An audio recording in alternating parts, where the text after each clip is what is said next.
આપણે ખુલ્લો વિદ્યુત પરિપથ છે જોડાણ કેમ કરવું તો પછી આપણે હમણાં જોયું.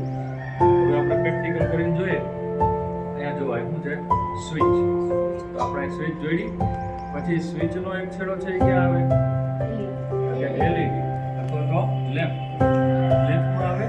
પછી આપણે આ લેમ્પનો એક બીજો છેડો છે એ ક્યાં આપ્યો? બેટરી.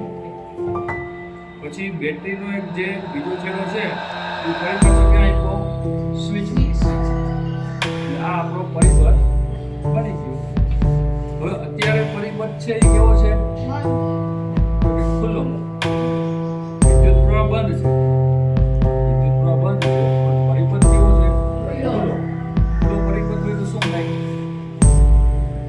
વિદ્યુત પ્રવાહનું વહન થાય નહીં. એટલે કહેવાય ખુલ્લો પરિપથ. હવે આપણે આપણી બીજી આકૃતિ છે વિજ્ઞાનમાં 10.7 એ સેવાની છે તો કે